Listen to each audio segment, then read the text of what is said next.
Everyone, good afternoon. My name is Marla Fernandez, and I'm just coming on live to talk about the making of the Constitution. This is what makes us American in America. So if you believe in the Constitution, you're American.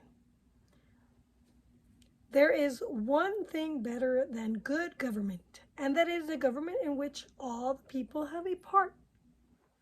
That was Walter Hines Page. By the Declaration of Independence, the colonies had separated from England. They were free states. There was no mother country to decide things for them. The Continental Congress knew that all of the states would have to fight in order to win the war against England. It is believed that the states should unite. It said that they should act as one when it came time to make peace. But should the Union come to an end when the war was over? That was the most important question. Soon after the Declaration of Independence was signed, the Continental Congress drew up a plan for a central government, the plan called the Articles of Confederation and Perpetual Union. It was sent to the states. They were asked to accept it. Many of the states did not favor the plan. Some said that the central government would not be strong enough. Other states feared that they would lose the right to govern their own people. Changes were made in the plan. It was accepted by all the 13 states by March 1st, 1781. What did the plan say? Under the Articles of Confederation, the states entered into a firm league of friendship, kind of like the League of Nations. However, we don't want the United Nations. We don't want a plan that puts us in the same boat with communists, because communism and freedom do not go hand in hand with the other. The people in each state thought of the other states as friends. They would help one another, but the people did not think that they were members of the true union. The Articles of Confederation set up a Congress of one house only. Each state was represented in that house. Each state had only one vote. The Congress had authority to make war and peace. It could make money. A committee of the Congress governed the nation when the Congress was not in meeting. But the Articles of Confederation were weak. After the war was won, the one big purpose in working together was gone. The war had held the states together to win independence. Many of the people thought that the Union had ended. They did not know one another well. The states quarreled with one another. The other nations thought that the new government would not last long. The central government did not have enough authority to carry on its work. The Congress could do nothing unless the states agreed. For example, the Congress asked the states for money, but could not force them to pay. The Congress could not tax the citizens. The Congress asked the states to send soldiers to protect the nation, but some of the states refused. The Congress made treaties with other countries, but the states did not obey the treaties. The Articles of Confederation were weak in other ways. There was no president. The central government was a body without a head. There was no federal courts. The Congress could not force any person to obey the laws. It could not force the people to support the central government. The Congress had no power to control trade among the states or between the states and foreign countries. The states quarreled over the right to tax goods from other states. For example, New York taxed wood from Connecticut. It taxed butter, cheese, and vegetables from New Jersey. Connecticut and New Jersey taxed goods from New York. The states quarreled over which owned certain land. Virginia and Maryland could not agree which owned Chesapeake Bay. Constitutional Convention of 1787. Something had to be done to improve trade among the states. Virginia asked that the delegates from 13 states meet in convention. The delegates should plan changes in the articles, but only 5 states sent delegates to the convention. The delegates decided to hold another meeting in Philadelphia that year, and they asked the states to send delegates to this convention to study the Articles of Confederation and to make changes. The central government needed more authority over the states and the people. It wanted officers to enforce the laws. The convention met on May 25, 1787. The Declaration of Independence had been signed there in 1776. 12 of the states appointed a total of 70 delegates, but only 55 attended. Rhode Island did not send any delegates. Some were governors, lawyers, and judges. Some signed the Declaration of Independence. Some were business and landowners. New York sent Hamilton, who was the leading lawyer in the state. Virginia sent Madison, and George Washington sent Benjamin Franklin. George Washington, president of the convention. All the states had the same idea about liberty and the right to set up their own government. That is something that the United Nations doesn't have. We don't have agreement like the states did. And because of this, we need to dissolve the United Nations.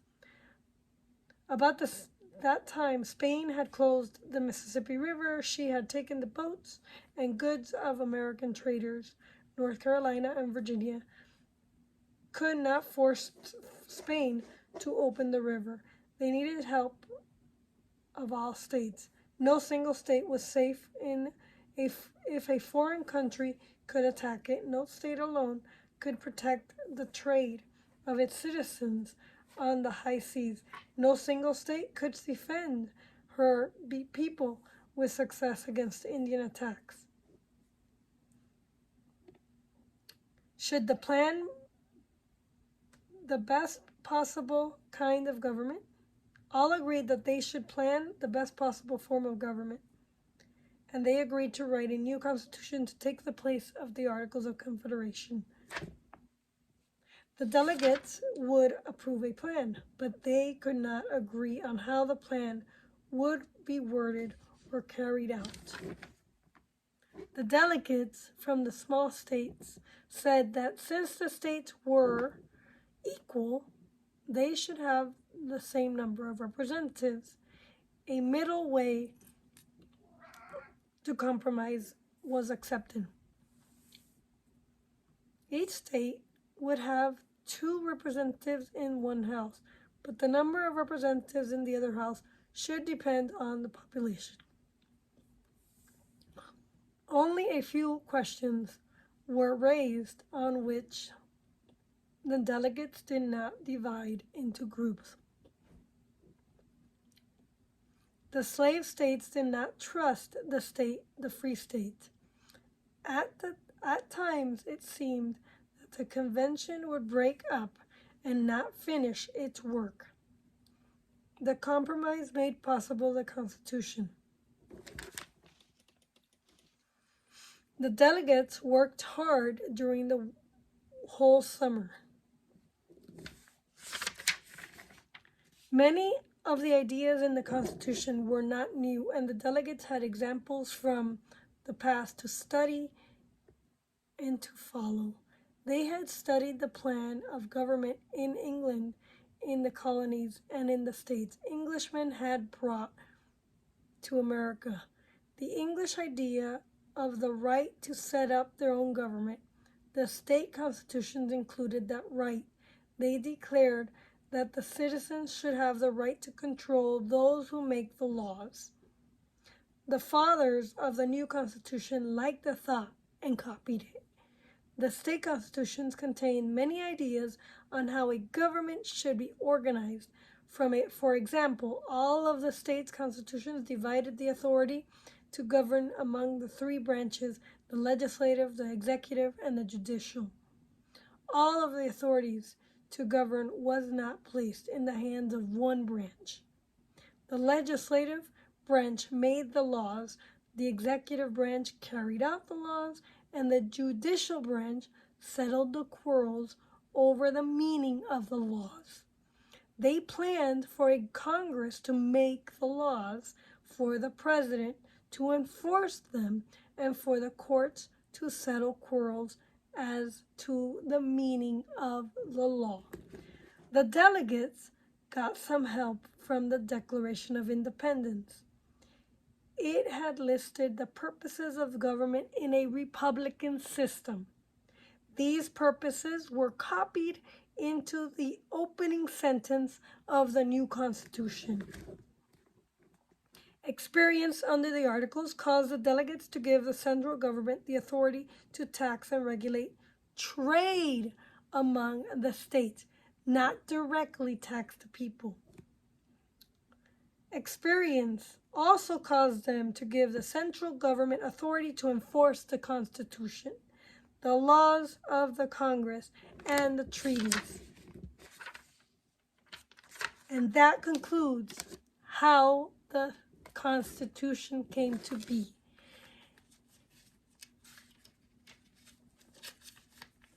And in the Declaration of Independence, we codified God in this country. God is on top of us people, and He governs our behavior. If you are a good moral person, you will live your life morally and upright and get along with others. And that's okay if you don't believe in God, because we created a constitution that governs the government and that makes the government adhere to God's law, so that those people who don't want to obey God obey the law at the very least.